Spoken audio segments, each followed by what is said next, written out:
नमस्कार साथियों, आपका एक बार फिर से स्वागत है हमारे चैनल श्री विरूपाक्ष सरकार पर। हम लोग श्रीमद् वाल्मीकि रामायण का पाठ कर रहे हैं। आज हम प्रारंभ कर रहे हैं चतुर्दश सर्ग यानी 14वां अध्याय है, जो है महाराज दशरथ के द्वारा अश्वमेध यज्ञ का सांगोपांग अनुष्ठान के संबंध में। आइए प्रारंभ करते हैं। इधर वर्ष पूरा होने पर यज्ञ संबंधी अश्व भूमंडल में भ्रमण करके लौट आया। फिर सरयू नदी के उत्तर तट पर राजा का यज्ञ प्रारंभ हुआ। महामनस्वी राजा दशरथ के उस अश्वमेध नामक महायज्ञ में ऋष्यशृंग को आगे करके श्रेष्ठ ब्राह्मण यज्ञ संबंधी कर्म करने लगे। यज्ञ कराने वाले सभी ब्राह्मण वेदों के पारंगत विद्वान थे, अतः वे न्याय तथा विधि के अनुसार सब कर्मों का उचित रीति से संपादन करते थे। शास्त्र के अनुसार किस क्रम से किस समय कौन सी क्रिया करनी चाहिए, इसको स्मरण रखते हुए प्रत्येक कर्म में प्रवृत्त होते थे। ब्राह्मणों ने अश्वमेध के अंगभूत कर्म विशेष का शास्त्र अर्थात विधि मीमांसा कल्पसूत्र के अनुसार संपादन करके उपसद नामक इष्ट विशेष का भी शास्त्र के अनुसार ही अनुष्ठान किया। तत्पश्चात शास्त्रीय उपदेश से अधिक जो अतिदेशत प्राप्त कर्म है, उस सबका भी विधिवत संपादन किया। तदंतर कर्मों के अंगभूत देवताओं का पूजन करके हर्ष में भरे हुए उन सभी मुनिवरों ने विधि पूर्वक प्रातः सवन अर्थात प्रातः सवन, मध्यंती सवन तथा तृतीय सवन कर्म किए। इंद्र देवता को विधि पूर्वक हविष्य का भाग अर्पित किया गया। पाप निवर्तक राजा सोम का रस निकाला गया। फिर क्रमशः माध्य संवंदन सवन का कार्य प्रारंभ हुआ। तत्पश्चात उन श्रेष्ठ ब्राह्मणों ने शास्त्र से देखभाल कर मनस्वी राजा दशरथ के तृतीय सवन कर्म का भी विधिवत संपादन किया।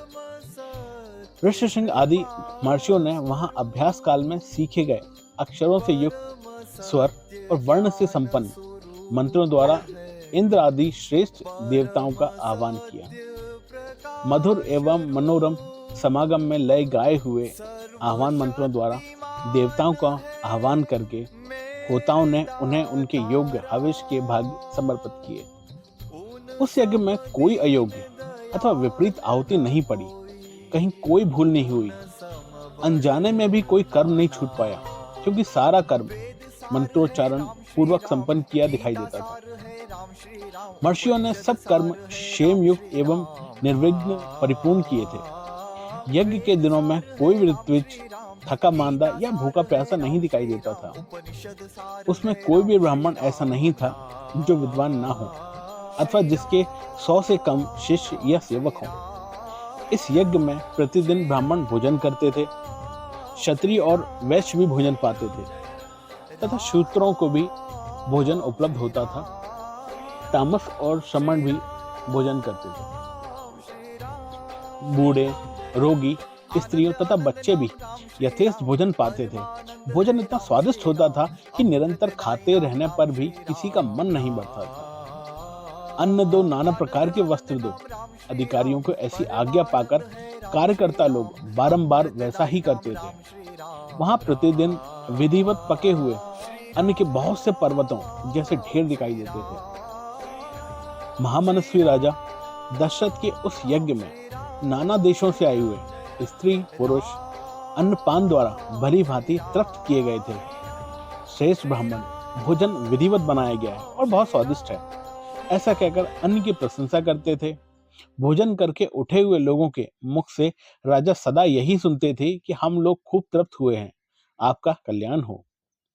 वस्त्र आभूषणों से अलंकृत हुए पुरुष ब्राह्मणों को भोजन परोसते थे और उन लोगों की जो दूसरे लोग सहायता करते थे, उन्होंने भी विशुद्ध मणिमय कुंडल धारण किए हुए रखे थे। एक सवन समाप्त करके दूसरे सवन के आरंभ होने से पूर्व जो अवकाश मिलता था, उसमें उत्तम वक्ता धीर ब्राह्मण एक दूसरे को जीतने की इच्छा से बहुतेरे युक्तिवाद उपस्थित करते हुए शास्त्रार्थ करते थे। इस यज्ञ में नियुक्त हुए कर्म कुशल ब्राह्मण प्रतिदिन शास्त्र के अनुसार सब कार्यों को संपादित करते थे। राजा के उस यज्ञ में कोई भी सदस्य ऐसा नहीं था जो व्याकरण आदि 6 अंगों का ज्ञाता न हो। जिसमें ब्रह्मचर्य व्रत का पालन ना किया हो तथा जो भूश्रुत ना हो। वहां कोई ऐसा द्विज नहीं था जो वाद विवाद में कुशल ना हो। जब यूप खड़ा करने का समय आया तब बेल की लकड़ी के 6 यूप गाड़े गए। उतने ही खैरक के यूप खड़े किए गए तथा पलाश के भी उतने ही यूप थे जो विल्म निर्मित यूपों के साथ खड़े किए गए थे। बहेड़े के वृक्ष का एक यूप अश्वमेघ यज्ञ के लिए विहित है। देवदारू के बने हुए यूप का भी विधान है, परंतु उसकी संख्या न 1 है न 6। देवदारू के 2 ही यूप विहित हैं। दोनों बाहों फैलाकर देने पर जितनी दूर होती है उतनी ही दूरी पे वे दोनों स्थापित किए जाते हैं। यज्ञ कुशल शास्त्रार्थ ब्राह्मणों ने इन सब यूपों का निर्माण कराया था। उस यज्ञ की शोभा बढ़ाने के लिए उस सब में सोना जड़ा गया था। पूर्वोक्त 21 यूप 21 अत्री 504 उंगल ऊंचे बनाए गए थे। उन सबको पृथक पृथक 21 कपड़ों से अलंकृत किया गया था। कारीगरों द्वारा अच्छी तरह बनाए गए ये सभी सुदृढ़ यूप विधि पूर्वक स्थापित किए गए थे। वे सब के सब 8 कोणों से सुशोभित थे। उनकी आकृति सुंदर और चिकनी थी। उन्हें वस्त्रों से ढक दिया गया था और पुष्प चंदन से उनकी पूजा की गई थी। जैसे आकाश में तेजस्वी सप्तऋषियों की शोभा होती है, उसी प्रकार यज्ञ मंडप में दीप्तिमान यूप सुशोभित होते थे। सूत्र ग्रंथों में बताए अनुसार ठीक माप से ईंटें तैयार कराई गई थी। उन ईंटों के द्वारा यज्ञ संबंधी शिल्प कर्म में उन ब्राह्मणों ने अग्नि का चयन किया गया था। राजश्री महाराज दशरथ के यज्ञ में चयन द्वारा संपादित अग्नि की कर्म कांड कुशल ब्राह्मणों द्वारा शास्त्र विधि के अनुसार ही स्थापना की गई थी। उस अग्नि की आकृति दोनों पंख और पुच्छ फैलाकर नीचे दिखते हुए पूर्वाभिमुख खड़े हुए गरुड़ की सी प्रतिमा प्रतीत होती थी। सोने की ईंटों से पंखों का निर्माण होने से उस गरुड़ के पंख स्वर्णमय विस्तार दिखते थे। प्रकृत अवस्था में चित्त अग्नि के 6 प्रस्तार दिखे थे, किंतु अश्वमेघ यज्ञ में उसका प्रस्तार 3 गुना हो जाता है। इसलिए वह गरुणाकृति अग्नि 18 प्रस्तरों से युक्त थी। वहां पूर्वोक्त यूपों में शास्त्र भेद पशु, सर्प और पक्षी विभिन्न देवताओं के उद्देश्य से ही बांधे गए थे।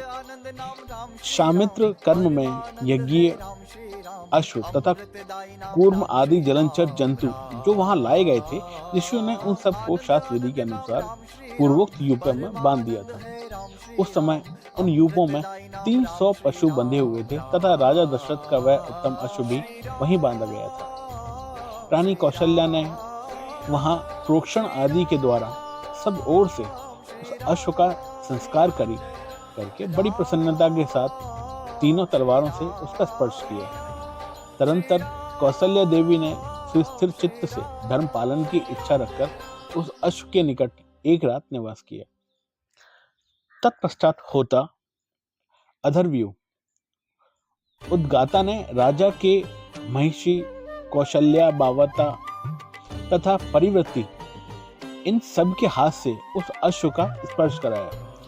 उसके बाद परम चतुर जितेंद्रिय ऋत्विक ने विधि पूर्वक अश्वकंद के गूदे को निकालकर शास्त्रों के रीति से पकाया गया। तत्पश्चात उस गूदे की आहुति दी गई। राजा दशरथ ने अपने पाप को दूर करने के लिए ठीक समय पर आके विधि पूर्वक उसे धुएं की गंध को सूखा। उस अश्वमेघ यज्ञ के अंगभूत जो जो हवनीय पदार्थ थे, उस सब को लेकर समस्त 16 ऋत्विज ब्राह्मण अग्नि में विधिवत आहुति देने लगे। अश्वमेघ यज्ञ के अतिरिक्त अन्य यज्ञों में जो हवि दी जाती है, वह पकाकर शाखाओं में रख दी जाती है। परंतु अश्वमेघ यज्ञ का हविष्य बेंतों की चटाई में रखकर देने का नियम है। कल्पसूत्र और ब्राह्मण ग्रंथों के द्वारा अश्वमेघ के 3 सवनीय दिन बताए गए हैं। इसमें से प्रथम दिन जो सवन होता है उसे चतुष्टा होम या अग्निष्ट होम कहा जाता है। द्वितीय दिवस साध्य सवन की उक्थ्य नाम दिया गया है तथा तीसरे दिन जिस सवन का अनुष्ठान होता है उसे अतिरात्र कहते हैं। उसमें शास्त्रीय दृष्टि से वेद बहुत से दूसरे कृतु भी संपन्न किए गए हैं। ज्योतिषोम, आयुष्टोम यज्ञ, 2 बार अतिरात्र यज्ञ, 5वां अभिजीत, 6वां विश्वजीत तथा 7वें 8वें आपतार्योर्म में सब के सब महाकृतु माने गए हैं, जो अश्वमेघ के उत्तर काल में संपादित हुए।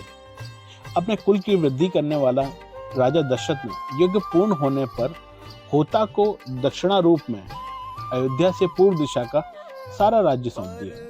अधर्वयुग को पश्चिम दिशा का तथा ब्राह्मणों को दक्षिण दिशा का राज्य सौंपा गया। इसी तरह उद्गाता को उत्तर दिशा की सारी भूमि दे दी गई।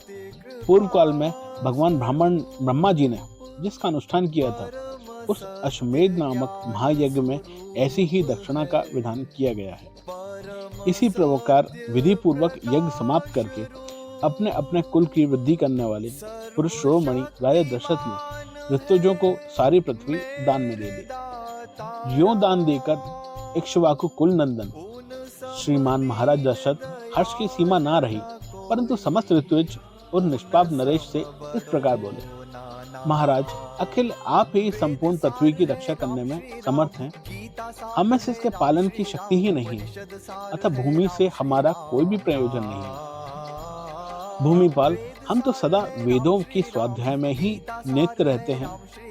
इस भूमि का पालन हमसे नहीं हो सकता, अतः आप हमें इस भूमि का कुछ निष्क्रिय मूल ही दे दीजिए। निश्रेष्ठ मणि, रत्न, स्वर्ण, गौ अथवा जो भी वस्तु यहाँ उपस्थित हो, वही हमें दक्षिणा रूप स्वरूप दे दीजिए। इस धरती से हमें कोई भी प्रयोजन नहीं है। वेदों के परागामी विद्वान ब्राह्मणों के ऐसे कहने पर राजा ने उन्हें 10 लाख गायें प्रदान की, 10 करोड़ स्वर्ण मुद्राएं तथा 4 रजत मुद्राएं अर्पित की। तब उन समस्त ऋतुजों ने एक साथ होकर वह सारा धन मुनीश्वर ऋषिशंक तथा बुद्धिमान वशिष्ठ को ही सौंप दिया। तदंतर उन दोनों महर्षियों ने सहयोग से उस धन का न्यायपूर्वक बंटवारा करके सभी श्रेष्ठ ब्राह्मणों को मन ही मन बड़े प्रसन्न होकर दिए, और वो बोले, महाराज, इस दक्षिणा से हम लोग बहुत संतुष्ट हैं। उसके बाद एकात्रित होकर